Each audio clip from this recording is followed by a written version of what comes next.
and welcome to California Bountiful. I'm your host, Aubrey Aquino, coming to you from Southern California. I'm at Blackberry Creek Farm at Kelly Gulch in Topanga. Now, if this location looks familiar, it might be because it's been the site to hundreds of TV and film shoots over the years, but it's also now home to a small hobby farm that houses some goats and sheep. It's been a lot of work. I'm out here every morning to muck out the stalls, feed them, give them their shots or give them their pills. And then because they're my pets too, I want to give them some attention.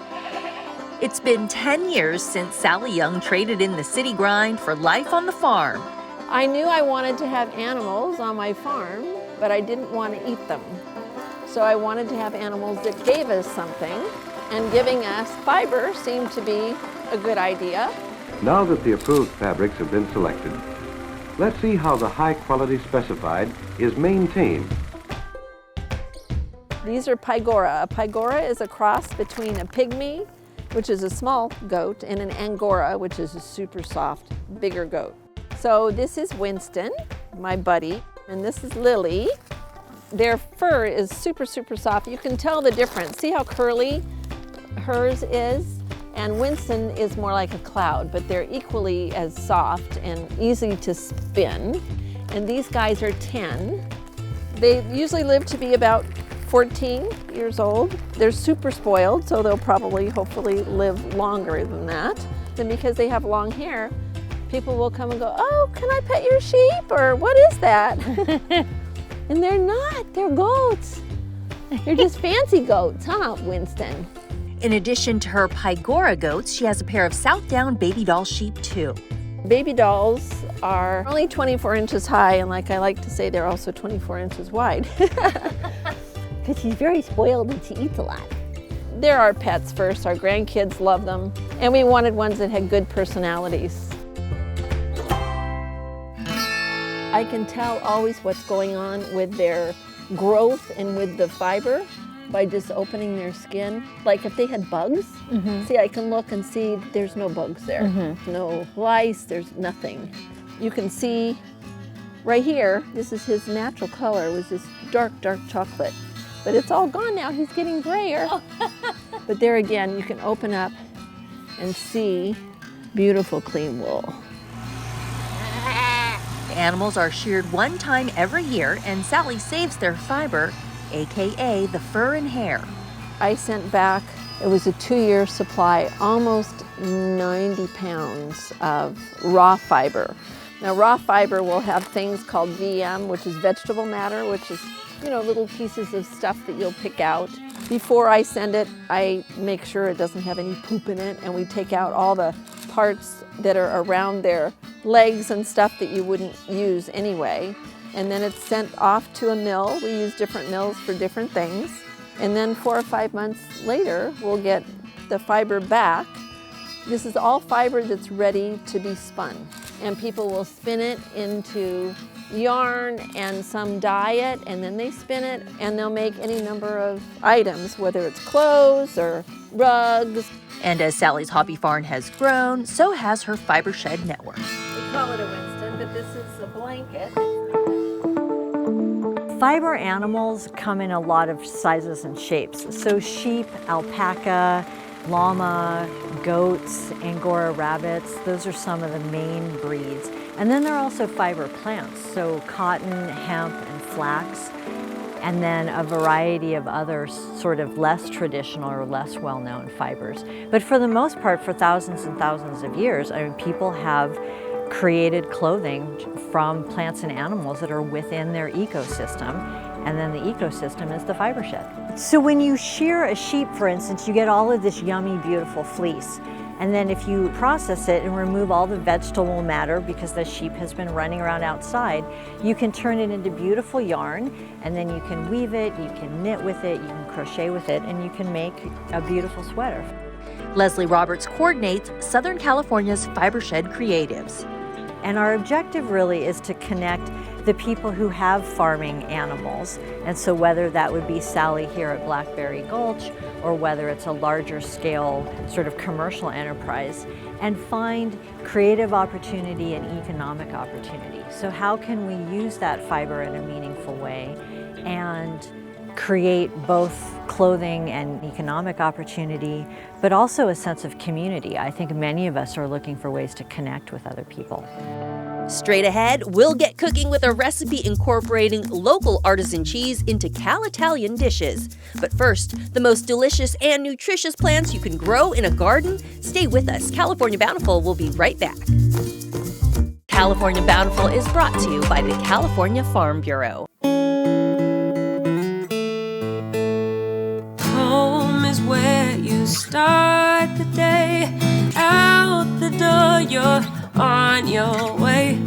All the places you wanna go.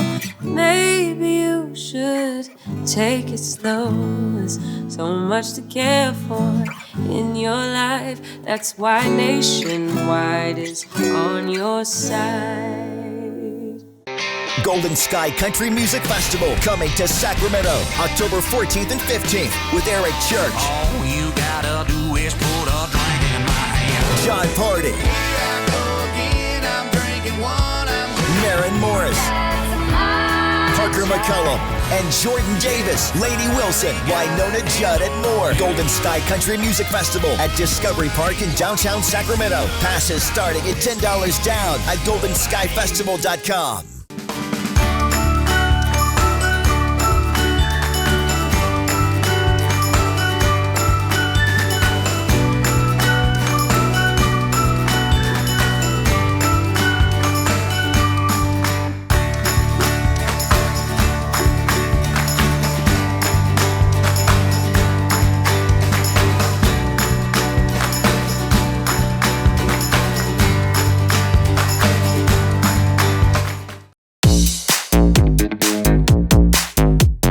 Welcome back. They're teeny tiny and super good for you. Their name might sound small, but they sure are mighty. I'm talking about microgreens.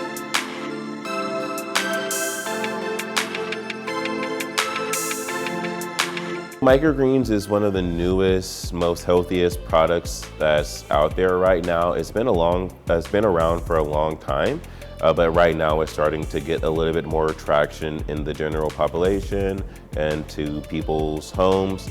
You see it in grocery stores and you might not know what it is, but it's something that's super healthy. It's a super food. It's not just like a kale or like a broccoli or like spinach. It's everything. It's nutrients packed. It's 40 times more nutrition than any type of mature vegetables. Jonathan Jones and Lyle Bynum are the founders of Delta Microgreens. The Solano County natives are cultivating their own brand of little greens and helping garnish dishes with what are essentially the seedlings of edible herbs and vegetables. This is some red salad lettuce. It's really nice. It has a really nice bitterness to it. It also adds another look.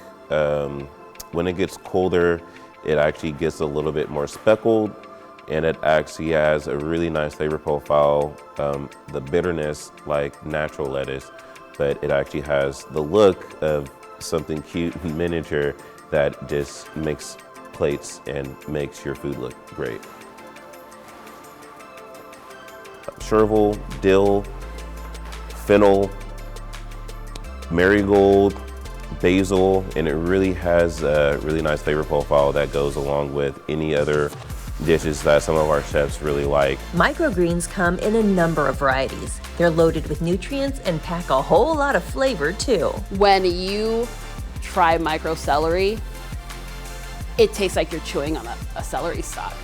But it's this little, small, delicate green, but it has such full flavor. And a lot of people think that celery does not have flavor, but it does.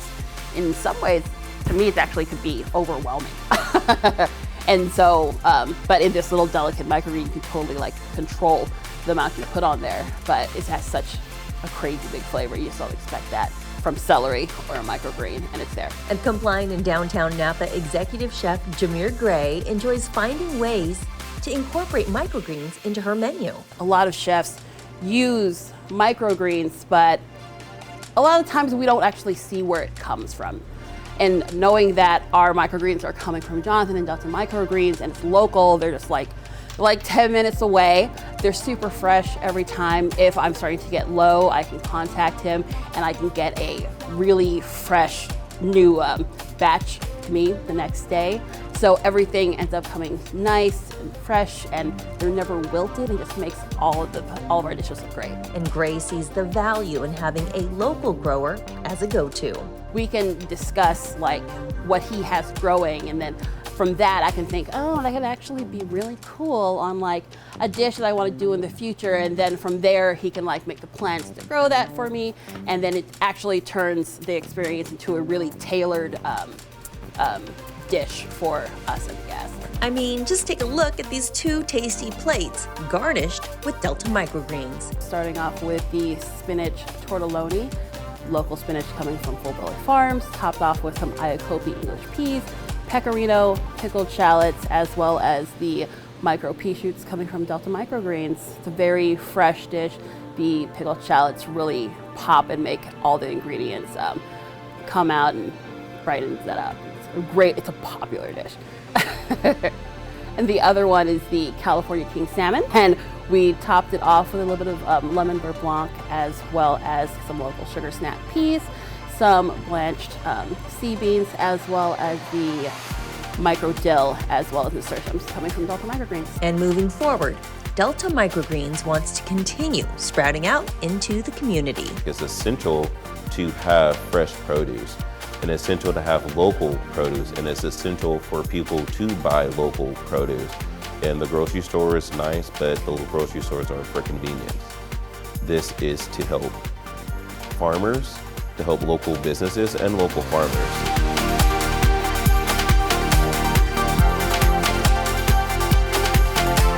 I sure learned a lot in that segment. I'm all about the garnish now. And speaking of something that's good for you, you can juice it, saute it, and of course, dip it. We're talking about the unsung hero in the veggie department, celery. Celery is known for being a low-calorie food, but what many people don't know is it also contains over 12 different antioxidants that help decrease inflammation and support a healthy immune and digestive system. While the highly adaptable veggie is often used in classic dishes like ants on a log or chicken noodle soup, there's also new ways to enjoy celery, such as braising it in the oven, pureeing it, and adding it to a stir fry. I like to prep my celery ahead of time, so it's easy to have fresh sticks to snack on hand. Plus, I love that it'll complement both savory and sweet dips. Right here, I've gone ahead and made a whipped cream cheese with a dash of powdered sugar, and it tastes just like a cheesecake stick. On top of that, celery is a relatively low-cost veggie that can keep in the fridge for up to 4 weeks when stored appropriately. So it's a budget-friendly way to get a powerful dose of health benefits. Still to come, the happiest wine and food fest in the Golden State. And up next, an elevated dining experience in Clovis. You're watching California Bountiful. Sometimes we lose, sometimes we win. Sometimes we try to fit it all in. Sometimes we don't know what's in store. Sometimes we find what we're looking for. Sometimes we're rolling easy and free. Sometimes 1 and 1 makes 3. So much to love along this ride. That's why Nationwide is on your side. The California Farm Bureau has protected the diverse agricultural interests in the Golden State for over a century. As part of the California Farm Bureau, you'll add your voice to the combined strength of over 34,000 farmers, ranchers, and families through our state. That means more connections, more influence, and more opportunity to fight for the issues that impact your life. With your support behind us, California Farm Bureau's robust government affairs, federal policy and farm pack, and legal teams work tirelessly to advocate at all levels of government, protecting and promoting our shared way of life. Together, California Farm Bureau and our members are standing up for farmers, ranchers, and families throughout the Golden State every day, working to cultivate a bountiful future for all Californians.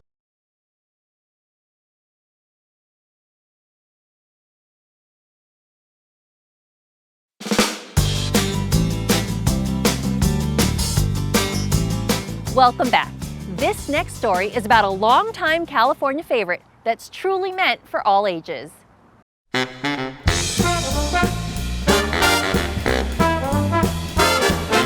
We are here at Disney California Adventure, and this is a very special time of year because it's time for the Food and Wine Festival celebrating everything California. I'm here with Chef Jeremiah.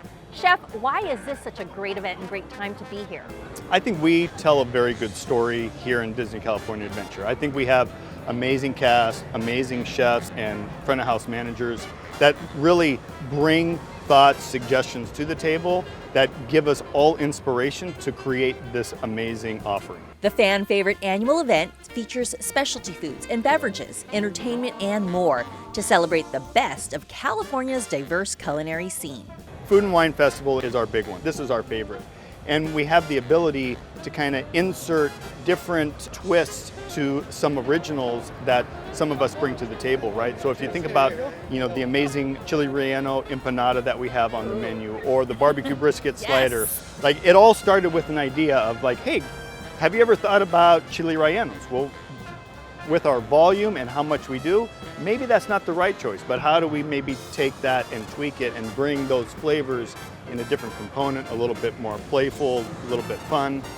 And the same thing with the brisket, right? Everybody wanted us to do smoked brisket. Well, again, we don't have the ability to do that, but better yet, why don't we add a little twist to it and make that into a slider option? What better place to just come and relax and chill with some friends or family and enjoy some amazing food and beverage?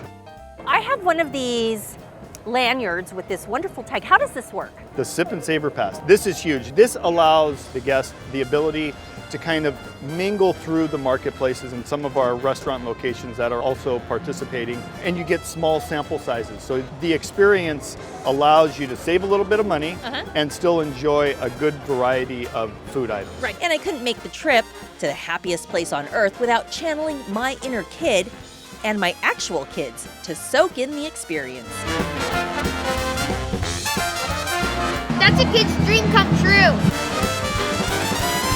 Really cheesy, really good. Our carbonara mac and cheese returned from last year.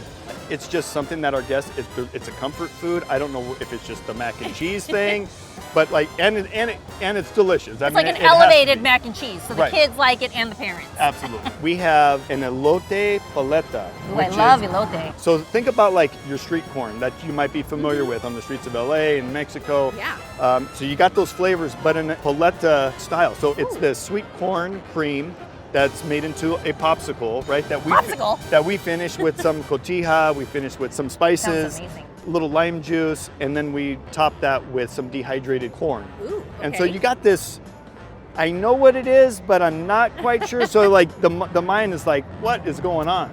Oh my God. That's delicious. Over at Paradise Garden Grill this year, we're offering an entirely plant-based menu, which for those on the outside of Disney, it's a vegan menu, just during Food and Wine. An amazing list of offerings over there, but one that we're really excited about is the bulgogi fried rice. And so we use a plant-based protein to add to this rice dish. It's simple, it's easy, and I think that our approach is, can we just educate ourselves and our guests just a little bit more on the diversity of food and maybe look at kind of curving some of the things that we do on a day-to-day basis. You can't taste the difference. And just for the festival, they've also brought back the Soarin' Over California attraction, which includes a bird's eye view of the state's landscapes, including its vast and beautiful farmlands. Plus, there are beverage seminars and mixology classes, and in true Disney fashion, there's plenty of entertainment, from the jammin' chefs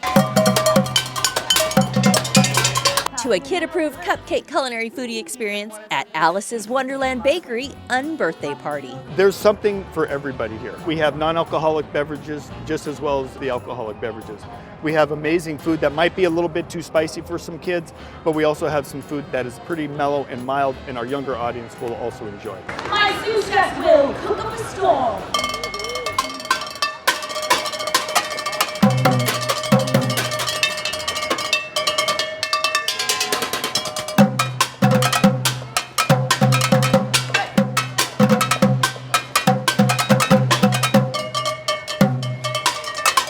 If you're a wine lover, wine may be a go-to for many occasions and celebrations. So here's an idea on how to mix it up.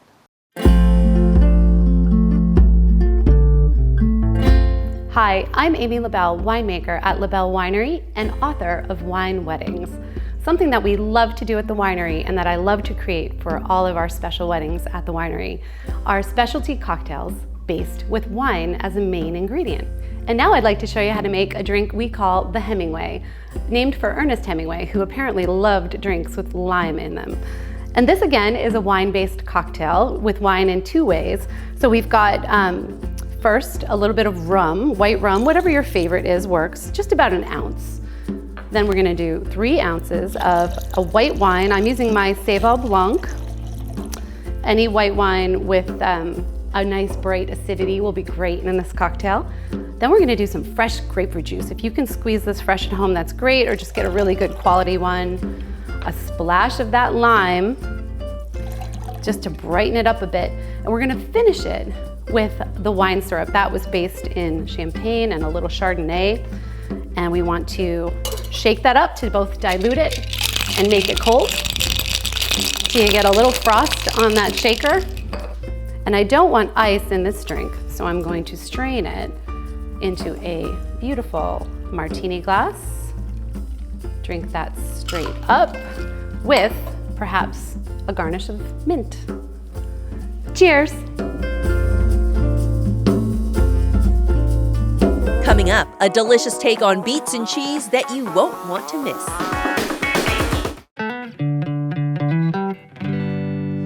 Need someone to be there, knowing they'll always care.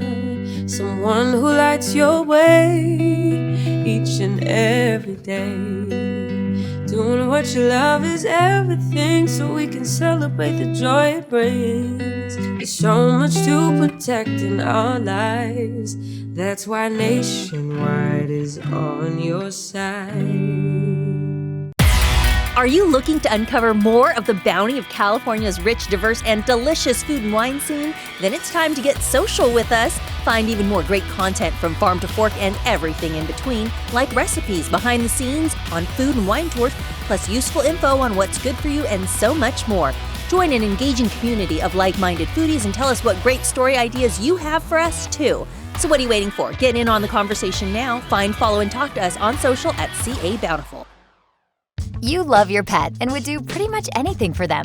But sometimes pet healthcare costs can make your wallet growl. That's why we created My Pet Protection, pet insurance designed exclusively for employees like you. Get reimbursed for eligible veterinary expenses. Enjoy extra perks like Vet Helpline, Pet RX Express, and more. Use any vet anywhere.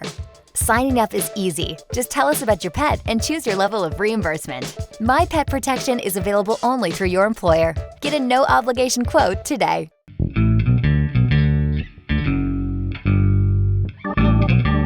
Trelio Food and Wine in Clovis is known for its upscale Cal Italian fare and endless list of award label wines. But their secret may be in the cheese.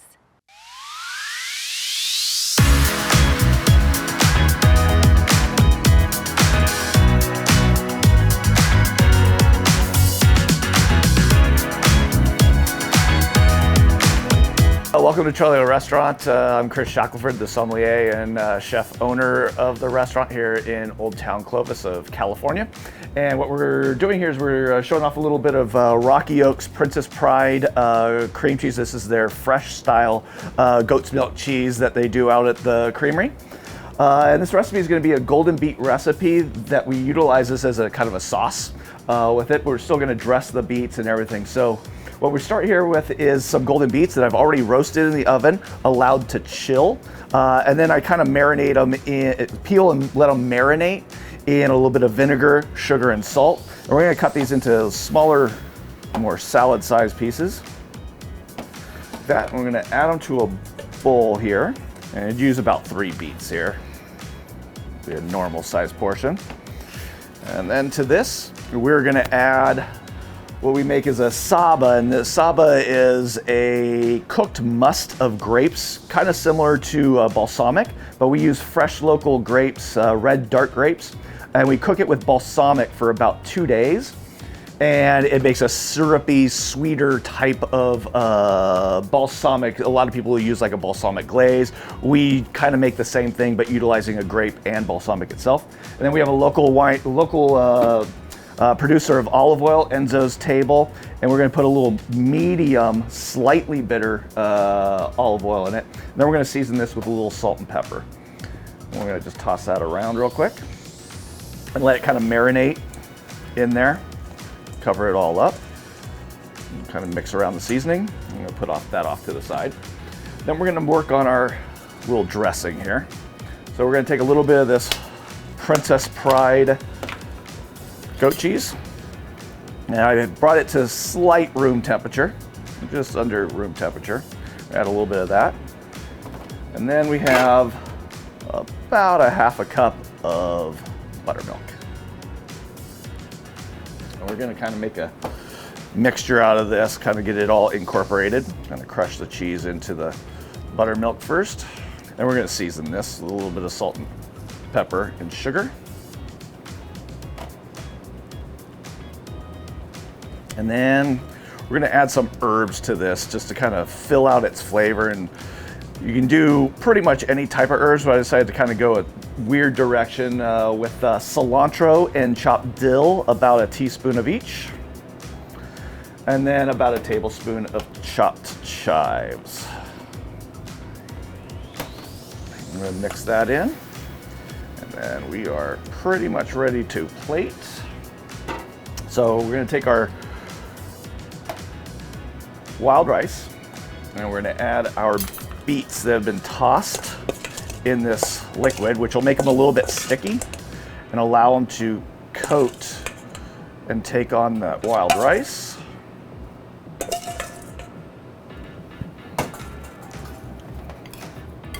Take a little bit of the goat cheese mixture, put it in the center of the plate. And we'll take these little guys with the rice on them.